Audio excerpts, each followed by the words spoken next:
Hey, how's it going, guys? So today we're going to be reviewing the Uncanny X-Men Volume 1. This was a great read. I thoroughly enjoyed it, so let's get into it. We're going to be taking a look at the actual pages. I'm trying something new with a camera that I own to see if I can kind of give you guys a better perspective of the omnibus while I'm reviewing it. So let's see how that goes. So quickly, we're just going to look at the actual sleeve as well as the omnibus itself under the sleeve. This is an amazing cover. I absolutely love it. I've honestly come to love the X-Men in a way I never believed I would. It was a bit of a slow starter, just to say the least, but it really picked up. So yeah, this is the sleeve. I'll take that off for you guys. Now this is a used copy, so there was a bit of damage to it, but what are you gonna do?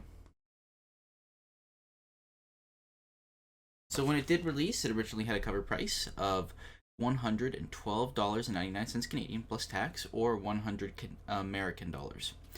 This covers the Giant Size X-Men 1, the X-Men 94 through 131, and the annual number 3. But let's dive into the art while I discuss what I liked and didn't like about the omnibus. So let's start off by just looking at the omnibus as a whole. You've got the Uncanny X-Men Omnibus cover, you've got that classic spine, nothing on the back. This is Volume 1. Let's talk a little bit about the story while I flip through the pages. The Uncanny X-Men, it was interesting, right? So the original X-Men started off, and it didn't sell too well, and eventually they decided that it was probably best to cancel it. So the original X-Men did get canceled, but then it got relaunched with this series, the X-Men, with a whole new, set of characters. You've got Wolverine, you've got Nightcrawler, Storm, Colossus, Jean Grey, aka Phoenix, Cyclops, and you've also got the OG X-Men as well. Now, one thing I did appreciate was how the art does improve as the book goes on, because obviously this is a lot of comic book. Like, there's a lot in here, and so as we progress through, the quality is going to improve, inevitably. This is our original team here. We've got Wolverine, Cyclops, Colossus, Nightcrawler. I think his name's Nighthawk. He honestly wasn't in there too long, but lots of cool players. Now, when this comic started, like I said, it was a bit slow. It wasn't hard to follow at all because, Marvel had that whole mantra of any comic could be someone's first comic, right? So, obviously, there was a lot of information provided. So even if you didn't read the original X-Men, you could start off at Uncanny Volume 1 and still be pretty much set.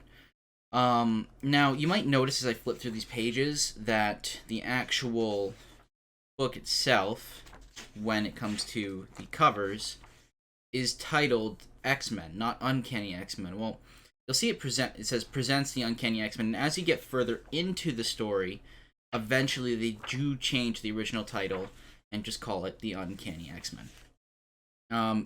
This story was, like I said, started off slow, but as we get some more interesting stuff, so like Sentinels getting involved, as well as, the creation of Phoenix, and, the elimination and introduction of new mutants, you kind of get to see the darker, edgier side of the X-Men. And here we've got some Wolverine shots here, him breaking out.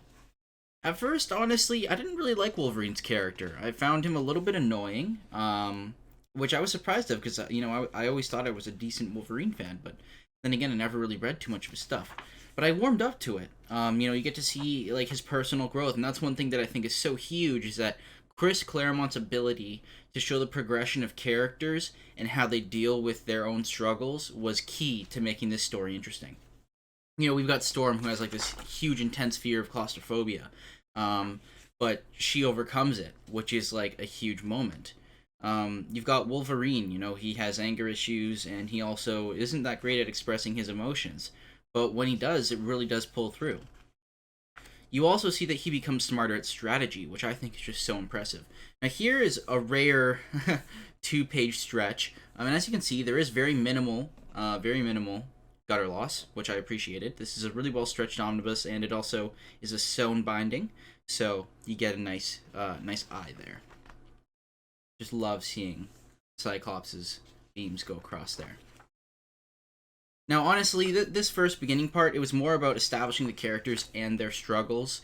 But as you get further into the story, which I'm going to start kind of cutting through, you get introduced to some, villains, You know, we got Juggernaut, some more famous people. You get this weird arc where there's some aliens get involved, which I wasn't really sure how I felt about that, but it was interesting because, you know, we get to see Phoenix and her powers as well. Beautiful 2-page stretch here with Firelord. Beautiful.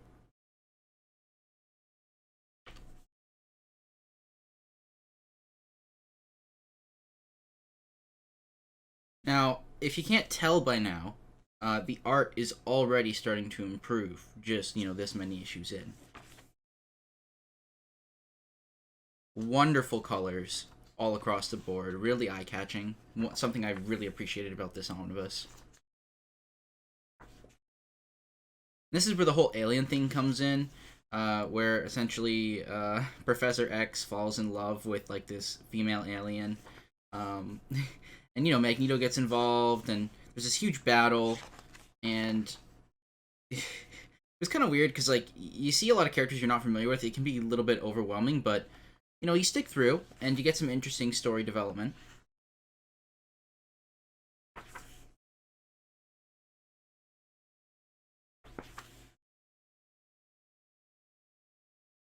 I'm gonna try to jump through a bit further in. I really liked these issues here, where you got to see a little bit more of I don't remember his exact name. I always used to mix him up with Captain Canuck, but he's not Captain Canuck. He has his own name, which I thought was like, okay, interesting. But interesting characters because you get to see. I liked how Wolverine, his origins very much Canadian, and he always talks about how beautiful, like you know, like the view can be, and like you know, there is callbacks to him being, you know, from Canada, and I really appreciated that. I'm not sure if they kept that in the cinematic movies or not. It's been so long since I watched them, I don't remember. So this is where, to me, it really started to get interesting. The introduction of some more evil characters, ones that were more difficult to beat, a real challenge, you know. I think this is where it started to get really good because you know before the X-Men, like yeah, they had challenges, but really it was just a matter of them understanding their abilities. But once you get past that, my lord, were things good. So yeah, you've got Mesmero here as well. So, you know, he's basically tricking everyone into believing that they're part of like this circus, basically like a show, until they break free. And then Magneto comes in. Look at this beautiful Magneto page here. Look at the backgrounds. The colors are just spectacular. Basically, this guy's like, oh yeah, I'm super powerful. I can manipulate everyone. And Magneto just comes in and says, yeah, no, I beat the crap out of him. The actual victory is going to be mine. So we get to see Magneto kind of become more of a threat than we've seen previously. He kind of holds the entire X-Men team hostage, too, which was really impressive. Another nice stretch here. We're about halfway through the book here. The entire book, in terms of page count, I believe is about 824 pages. We're about 400 pages in here.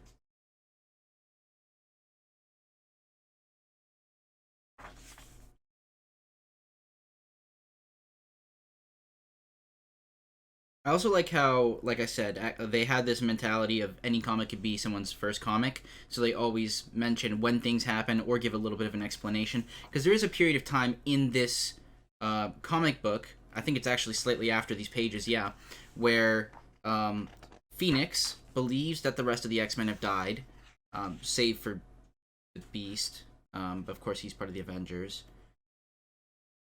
And so for a little bit of time, everyone thinks, you know, other people are dead, and they always bring it up, and then of course there's a little bubble that says, yeah, this is what Jean thinks, but we know it's not true, as we've seen in other issues. So it's always good in case you're a new reader. Explains a lot.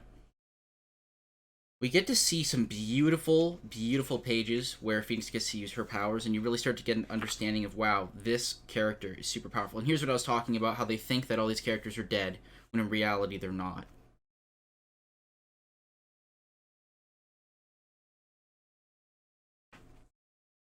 Oh, and here we've got Sauron. I don't know if I'm pronouncing that right. There is quite an interesting page in this issue. I'm sure if anyone's familiar with the Uncanny X-Men, they know what I'm talking about. You know, I'm not monetized anyway, so I'm not afraid to show it if I have to. I'm not sure if I skipped it or not. But we get to some more, like, kind of interesting storylines where, you know, we're getting to see, like, Gods of the Sun, and we're starting to see the X-Men actually get stretched to their, to their maximum capabilities. But even then, we also see how they improve themselves, which to me is just like so cool. Oh, did I skip the page? I thought I don't want to bring up the page and then skip it on you guys. I'd feel bad. Oh, here it is.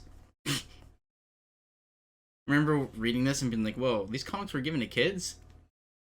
I mean, it's just suggestive. It's not really anything bad, but yeah. Definitely never. I mean, like I said, I don't remember the movies too well, but Storm is definitely up there now in terms of those characters.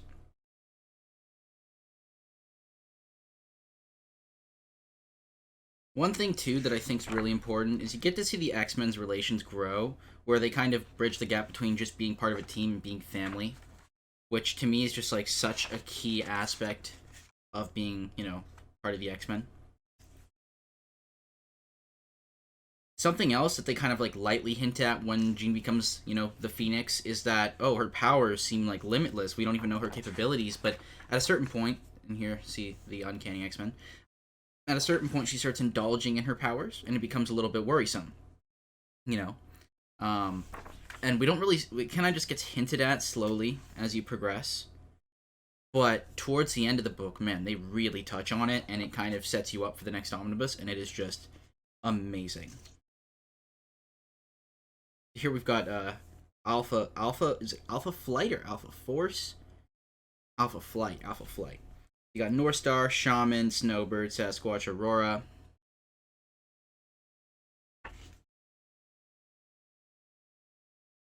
We kind of get to see this face off, which I thought was really interesting. Although it was a lot of miscommunication, really, was the real problem when it came down to this whole, story.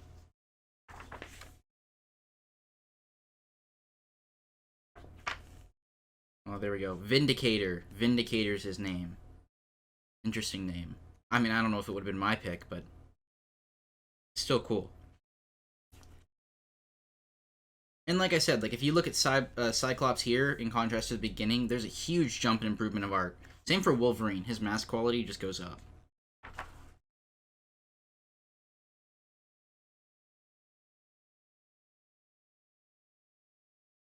Oh, and here's one that I really enjoyed. Let me see if I can go from the beginning, though. We also get to see some Spider-Man. Love that. Yeah, here we go. Arcade.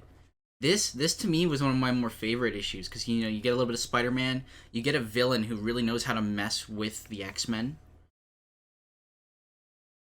And you kind of get them put through, you get to see them get put through, a psychological ringer, sorry, not Renner. Colossus here, he gets brainwashed into thinking he should betray the X-Men, and, it's really interesting stuff. Here we go. That's what I was talking about. The Proletarian. And Arcade's just kind of having a laugh, he's just having fun. But he's a fair villain, too, because when he's beat, he knows he's beat. A lot of, interesting little clips here. I don't know if you can see that, but there were little bits of, I think, slightly unnecessary kisses. But, I mean, that one was him just, bringing her back to life when she was, drowned unconscious. But there were some interesting ones. But still, nonetheless, I don't think it was too much. I just think it was oh, I kind of didn't see that one coming, a blindsided. Now here, yeah, once you get to the back, you're getting a little bit more gutter loss, right? Because all the weight's to the left. And then, of course, I think at this point, Banshee, something had happened, and he was kind of not really helping out the X-Men too much. I'm not going to spoil that, though, in case anyone wants to get into it. Another one of those alien planet spin-offs. I didn't care too much for them. They were good, but they weren't my favorite. And of course, like I said, beautiful spreads with the Phoenix.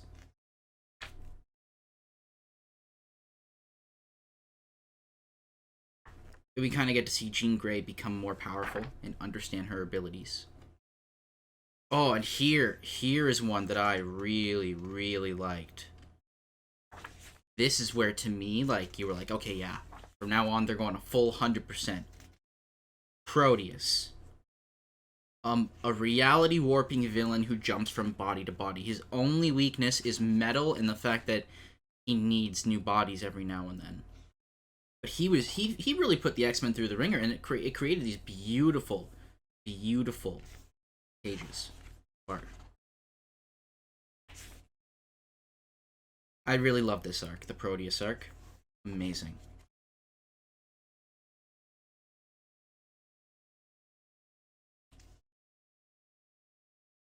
Turning Cyclops' optic blasts into like flowers.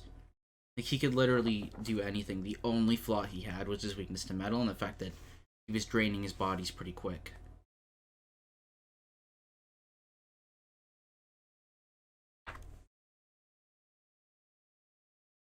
And so here's where we get to see Jason Wyngarde. So Jason Wyngarde is like telepathically messing with Jean Grey and like slowly, kind of subconsciously converting her evil by like getting in her head and being like, "Yeah, no, you love me. You don't like this Cyclops guy. You're in love with Jason Wyngarde or whatever the pronunciation of his name is." And eventually, we all kind of just see it come to fruition. Oh, and here we also are introduced to a new character, Kitty Pryde, I believe the name is. Right? Like these last like 100 pages are a full 100% action fest. We also get the introduction of the Dazzler. I don't think she stays too long though. And as you can see, the book is staying open. Like I'm not even pressing it down. Then again, this was used, so it's been stretched, but just to know that you can get to this quality of a spread, I think it's important. Oh, and here we go. Here he is manipulating her again. So he basically sends her back in time by messing with her head, and she doesn't even realize it until it's too late. But when she comes back to reality, she's like, "Wait, I know that wasn't real. Like, what's going on?" And she thinks all that's happening, she's being transported back in time. In reality, we know it's actually just a telepathic, turnaround.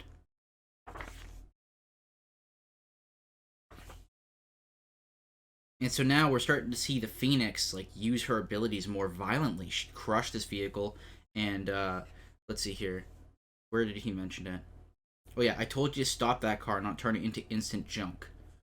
And so like those animals, they got what they deserved, right? Like we're starting to see her become more indulgent in her abilities, right? And part of this could be because the Phoenix. The other part is also we got Jason Wyngarde in her head manipulating her at every corner, right? So it's really bad. And here's where I think you really start to see the quality of art jump as well. Like look at this Wolverine, beautiful.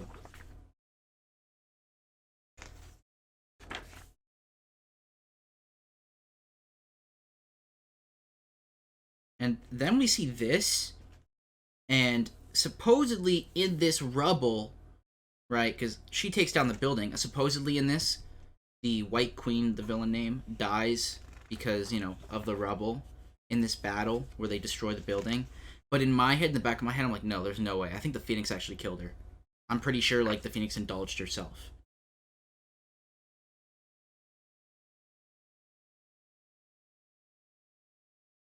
So like she plays it off like, oh yeah, the building collapsed around them, but part of me is like, no, I don't think so. Like I'm almost positive. But anyways, so that's the end. Here we get to see some of the additional added items. So we get to see some covers as well as some concept drawings, right?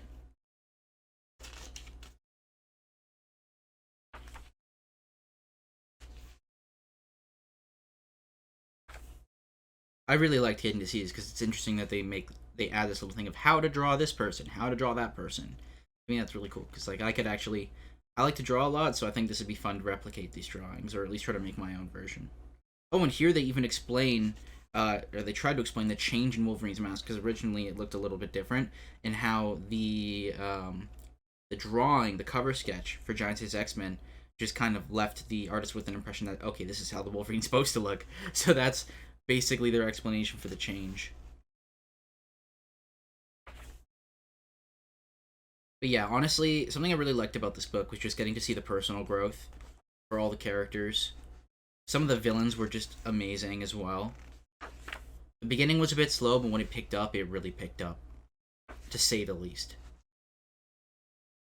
The art was spectacular, especially towards the end.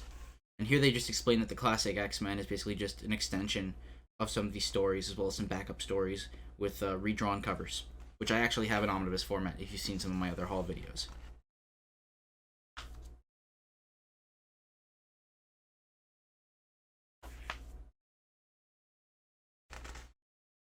And so the next omnibus actually heads open into the Dark Phoenix saga, which we actually see a little bit hint of here. And that's all. That is the omnibus. Well, yeah, guys, that is the Uncanny X-Men Omnibus Volume 1.